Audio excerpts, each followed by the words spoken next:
This lesson needs a bit of an introduction. Usually they tell me that one should not start with apology in the beginning, but I have to say that we have to be very careful when we come to talk about such great people, especially the people of the forefathers, that we don't try to think that we are like them or try to criticize them too much, because who are we compared to them? And therefore, I'm going with the rule that whatever story came into the Torah is forever. The Torah will never tell us a story that is just for its time. That is just or a nice story to a bedtime story or something that is going to be nice to read. No, every story has got a message. Every story has got a lesson to learn from it. And what I'm going to try and do in the next half an hour or so, we're going to try and understand the life of the youngest of our matriarchs, Rachel, Rachel. Because we know that whatever happened to our forefathers happened to us. The rabbis in Talmud Masechet Brachot teaches us that there are only 3 fathers and 4 mothers, meaning Avraham, Yitzchak, Yaakov, Sarah, Rivka, Rachel, and Leah. That's it. Although there were great people to the Jewish nation throughout history, only 3 and 4 are the ones that got those unique names of patriarchs and matriarchs. That's it. No others. And that's important to remember, because they are not ordinary people. They are people. They are people, and it's beautiful to see how they have their ups and downs and everything else. But at the same time, they're very special people, and we have to be, very with respect talking about them. Having said that introduction of apology, now let's start talking about Rachel from different angles. I want to go through the chapters talking about Rachel and see what we can learn about her life story. There were Rachel was different to many other women usually that joined the Jewish people. Usually those who came and joined us are men and women that actually saw that the beauty of the Jewish nation and really want to join in. And for example, the first example maybe is Rebecca, Rivka. At a very young age, she decided to go with a total stranger, Eliezer, to meet her future husband, whom she never met before, just because maybe her womanly intuition that she knew that that's the right thing to do and the right religion to incline to. And so she goes to the unknown. Leah, her niece, Rebecca's niece, it says in the Torah that Eineha Rakot, she's got soft eyes, and a different explanation is what soft eyes means, but the most common explanation says that she had soft eyes because she was crying, because she knew that she, as the older cousin, needs to marry the other older cousin, meaning Esau, while her younger sister, Rachel, will marry the younger cousin, Yaakov. She didn't want to marry Esau. Leah was crying because of it so much until her eyes changed their form, maybe became soft or whatever it means. And so when someone understands what the Jewish religion is about, they really want to join with all they've got. And it's not only them. I don't know if you remember the story of Tamar, that when she realized she was about to be rejected from the Jewish people. Remember Tamar, she married Yehuda's first son, and he died, so she married his second son, Onan, and later on she was supposed to be married to the third son, Shelah, but Yehuda was holding her back. When she was seeing that it's not going the right way, she was doing whatever she could to change it so she can join into the Jewish nation. Similarly, the most famous story of the most famous convert, that's Ruth. the Moabite woman that went to the unknown future to be collecting some seeds from the ground, went with Naomi back to Israel, and she went and she was lying at the foot of Boaz, just so he will maybe pay attention to her so she can join the Jewish people. And that we see throughout the Tanakh, throughout the history. Different to all of those is Rachel. Rachel, although she fell in love at first sight with Jacob, with Yaakov, yet she doesn't do anything to make her entrance into the Jewish nation any quicker than it should be. On the contrary, she's giving up on joining the Jewish people. She gives the signs, as it's called in the Torah, simanim. She gives the password, I would say, to her sister when her father was replacing them. When Rachel was supposed to be married to Yaakov, she gives the password to her sister, so Leah will be married to Yaakov. No one promises her that she would ever be married to Yaakov as well. She gives up on everything. What is this? And now we understand maybe the most important characteristic of Rachel, and that is the fact that she is always keeping quiet. She takes on herself whatever comes, whatever life's bring, meaning God brings, and she accepts it. She doesn't argue. She doesn't interfere. And that is so appropriate when you understand the Hebrew. The name Rachel is from the word Rechela. Rachel is a sheep, a goat, like a goat. It's like the female of the ram, the sheep, and like sheep. Rachel, it says in the book of Isaiah is teaching us Rachel lifnei gozezea ne'elama. I don't know if you can see the verse, highlighting it here, that when someone comes to shear the wool, then the sheep just stands there without opening her mouth, without fighting, just letting them do whatever they want to do with her wool. So too Rachel throughout her life. As the Midrash says to us, that she was taking the concept of quietness. She keeps quiet all her life, from the beginning till the end. And her descendants will follow through. And we know who came from Rachel. Her second son, Binyamin.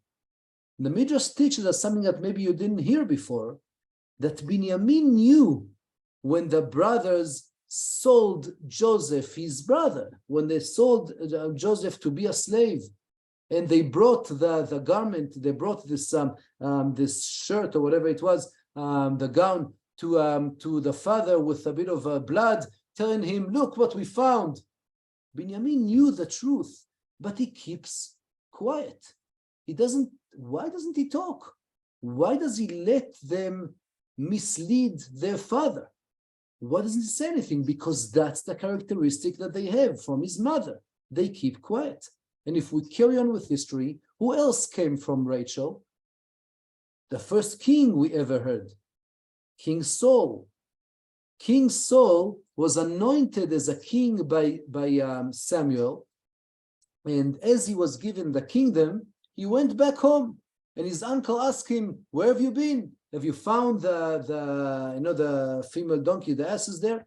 And he says, yeah, they came back home. And he doesn't say he was just anointed to be the king. The most important news, he keeps quiet. He doesn't say it, that he was just anointed to be the king. And who else came from Rachel? Esther. Queen Esther. And that's the beautiful thing. That's the most par excellence, as we say in France. Because Esther in Hebrew, from the word lehistater, she's hiding. She's hiding who she is. She doesn't talk. When people ask her, what nation you coming from? She doesn't say, because she keeps to this characteristic that goes on in her family from Rachel through Binyamin, through Shaul to Esther. That's how it works. They keep quiet, they don't say a word. Not only that, Rachel is also another characteristic. Not only she accepts whatever lives bring, she also very naively wants everybody's good. She just wants everything to be good in her life and in everybody's life. Let's go back to the beginning. In this week's Parsha, Parashat Veyetzeh, Yaakov, we hear that Yaakov needs to run away from his brother, from Esav, who was talking about killing him. So he runs, as his mother told him, go to your uncle, go to my brother. He goes to Lavan, and he goes to the well. That's where everything good happens, as Rabbi Akiva 2,000 years ago taught us that every meeting happens with water will be successful. And we know, Eliezer, he met Rivka. He brought Rivka. The first meeting was on the water. Later on, in the book of Shmot, it will be Moses himself. Moshe, he also intervened, interfere with injustice that he saw on the well, and he gives Yitro's flock, he gives them the water, and he ended up marrying Yitro's daughter, Tzipporah. And so Yaakov and Rachel's first meeting is next to the water on the well. And what's interesting is that the verses there say, I don't know if you can read the Hebrew, but I highlighted in blue the fact that Yaakov doesn't see Rachel. He sees the daughter of his mother's brother. What's his mother got to do with it? Just say his cousin. No, it says the daughter of his mother's brother. Maybe the Torah hinted here to us that Yaakov sees his mother in his future wife, Rachel. Maybe she was similar in her look, but more than that, the Midrash tells us that Yaakov was wandering around for 14 years before he gets to Haran to meet Rachel. He was robbed on the way, and he got stuck in a Bet Midrash to learn Torah at Shem Veyetzeh. They were teaching Torah, whatever that means, Torah at that time. And only after 14 years of being alone and lonely and away from a family, all of a sudden he sees a family member and he gets so excited that he doesn't think twice, and he goes and he runs and he gives her a hug and kiss. And what is this? How dare you give a kiss to someone you don't even know? And he cries. And remember that crying, it will come at the end. Maybe he cries with excitement, maybe he cries from whatever, but those two elements, the kiss and the cry, will come later. And the beautiful way the Torah says it, again, you have to learn Hebrew, because it's exactly the same spelling of two different words saying two different things, but so much connected. Vayashk etzon lavan. Vayashk means he gives water to the sheep there. Vayishak Yaakov lerachel. Vayashk, vayishak. Vayishak means he gave her a kiss. So he gives water and he gives kisses and he cries, and it all goes together, and it's going to carry on with a life until Jeremiah will say that Rachel is always crying. So we meet Rachel with a cry in the beginning of us meeting her. There is a cry there, and she will carry on crying. We'll see the crying at the end of her life and afterward as well. What's interesting is that Yaakov is the one acting. When they first meet, he does everything. Rachel, as we said, is very passive. Yaakov is doing all the actions. He gives them water. He cries. He kisses. He tells her who he is. We didn't hear a word from Rachel, as opposed to the previous story where Eliezer comes to the similar well, and he meets Rivka, and Rivka is the one initiating, should I give water to your camels as well? And let come home and we'll host you. And she's talking. Rivka. Rachel doesn't say a word. Rachel doesn't say a word. The Torah tells us more than that, as if the storyteller is telling us that we just met Rachel, and Rachel is the ktana, the younger one is Rachel. But there is an older one. Hagdola is Leah. Hagdola is Leah, and it's important to know that the Midrash, again, when he sees words that are not necessary, shouldn't be there necessarily, and they say, you know what, they must teach us something. And the Midrash says, why is Leah Gdola and Rachel Ktana? Because Leah is Gdola with her gifts, with the things that life gave her, with the eternity of her what came from her. And what came from Leah? Kehuna, priesthood. Reuven, Shimon, Levi, the third son of Leah will be Levi. In the tribe of Levi, the Levites, that's where the Kohanim will come from. And the fourth son of Leah is Yehuda, Judah. Yehuda is the one that all the kings will come from, or most of them, meaning the first good king we ever heard is King David, and he received the promise from God that kings will always come from him. And then we're waiting for Mashiach ben David. We're still waiting for the Messiah to come, a descendant of King David. And so Leah received huge presents, say the Midrash, and that's why she is Gdola. She is huge, she is big. But not only that, Leah is also very big and strong with the power of prayer. She manages to change that decree that maybe she had. She was supposed to marry Esav. No, she was crying so much. She was praying so much, and she merited to marry Yaakov, and she would give the most tribes out of Yaakov. 6 of the 12 tribes will come from her. No one gave more sons than her, and the most important son, as we said, Levi and Yehuda. But Yaakov prefers the younger ones. He wants the prettier one, Rachel. Rachel is ktana. She's small in the gifts that she got. What did she get? She got Yosef. Rachel got Yosef, her son, who was a king, but only for his time. Soon after he died, the Pharaoh forget about Joseph and all the good he did to Egypt, and he makes the Jews into slaves. Yosef didn't last. The first king of the Jewish people, King Saul, whom we mentioned already, again, what came of it? Nothing. His son,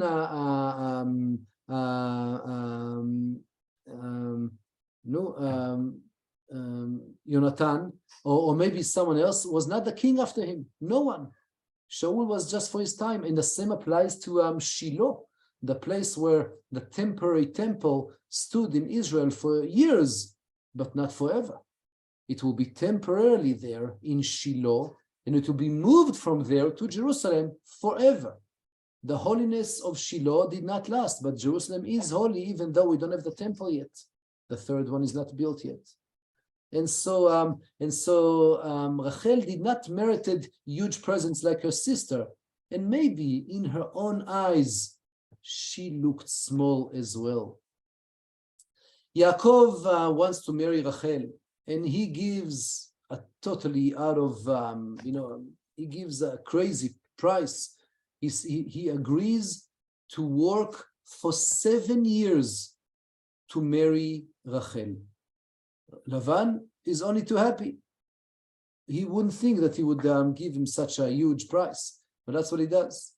But Rachel is the one telling Yaakov, listen, it won't work. My father is a liar, is a cheater. I have an older sister, Leah, and she needs to get married first. And until then, I will not be able to marry you. That's what Rachel says to Yaakov. Yaakov originally thought, don't worry, no one can cheat me. I can be I can fight back. I can be a cheater back. And yes, when someone's cheating you, you can cheat them back. That's what Yaakov says. And she says to him, Rachel, you don't have a chance. And it's actually her fault they didn't have a chance, because if originally she wanted to go along with his plan, with the signs and with a password, eventually she's the one giving it in. And so Yaakov marries Leah unknowingly, and then he comes. The Midrash says he comes to Leah. What have you done? Why did you steal my love in a way? Why did you steal my wife? Why?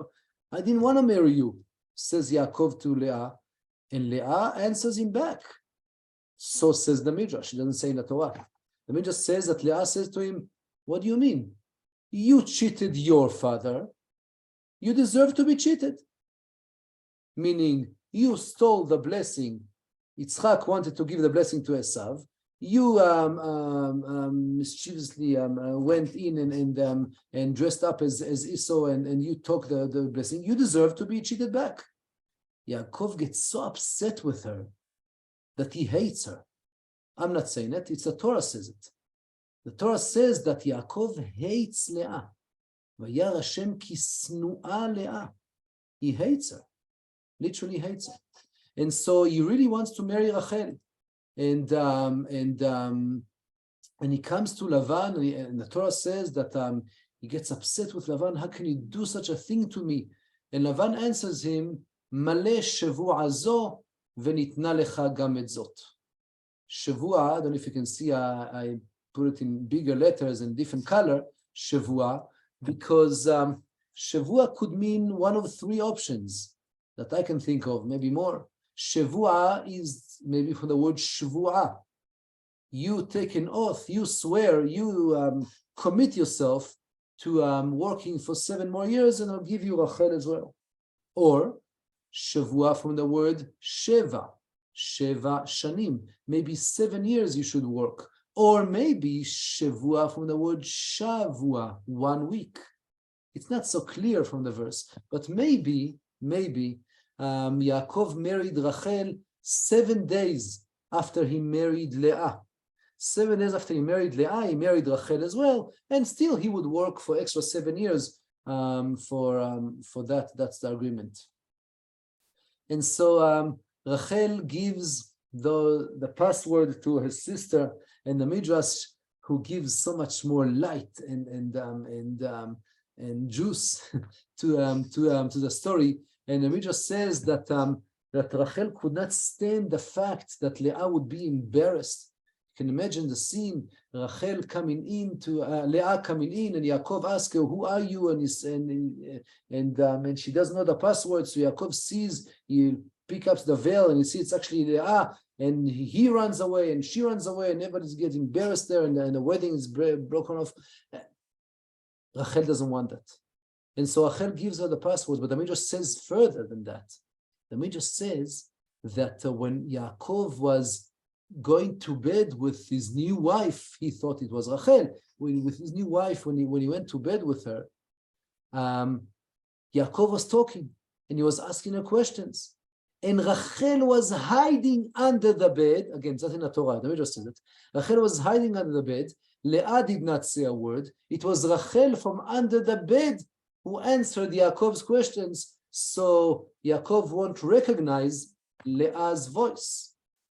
And so she really did something that who could imagine? Who of us would ever do such a thing for our brother or sister or anyone that we love the most? Would you give up the love of your life? Yes, Rachel does it. And she knows that it's the end of it. She will not be able to marry Yaakov. What's interesting is that we just said that Yaakov complained to Leah and in the Midrash, and he complained to Lavan in the Torah itself, but he never says a word of criticism to Rachel, who did such a thing. Maybe he was amazed. Maybe he admired that trait, that characteristic of Rachel, that she gives everything. She's such a loving kindness that she does to her sister, that she won't be embarrassed. It's amazing. Further than that, Rachel, the Midrash says, she thought that she deserved to be barren. She deserved to have no children. Why? It says in a pasuk there, Vayar Hashem ki snua le'a vayiftach et rachma veRachel akara. Rachel blames herself. The pasuk there is not so clear.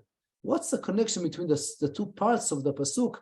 That the fact that Leah is hated by Yaakov and Rachel doesn't have children. What's the connection between the two sides of the two parts of the verse? So the explanation is by some of the rabbis is that Rachel thought she was supposed to not only give Leah to Yaakov, but also make sure that Leah will not be hated by Yaakov. She should make everything that Yaakov would love Leah even further. And that's a high level of altruism Rachel got to. But even that high level has got borders and lines, and Rachel eventually is jealous. She's a human being, and she's jealous. And in a way, she agreed to the fact that she will not marry Yaakov. She gives her sister her husband, and that's it. It's Yaakov who's fighting and doing everything he could so he could marry Rachel as well. And Rachel, in a way, is telling him, "Why are you misleading me? What is it worth that that you marry me if I don't have children?" And yes, Rachel could not have children. And Rachel comes with a complaint to Yaakov, Hava li banim. Please make sure I have children, and if you don't, I am dead. That's what she says. Im ein meta anochi. I'm dead. Now, we'll explain in a second what it means, I'm dead, but Yaakov gets upset with her, says the verse, because he says to her, who do you think I am?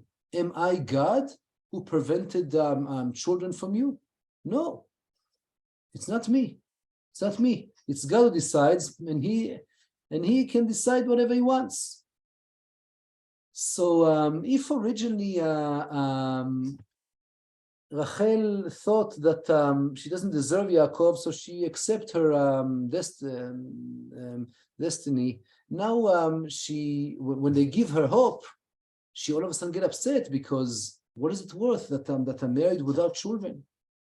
And when she comes with those complaints to Yaakov, it looks like Yaakov in a way is insensitive to that, and maybe he wasn't used to.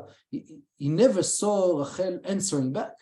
He wasn't used to Rachel saying such things, and she was always accepting and keeping quiet, and in a way someone that doesn't say a word, and Yaakov get upset.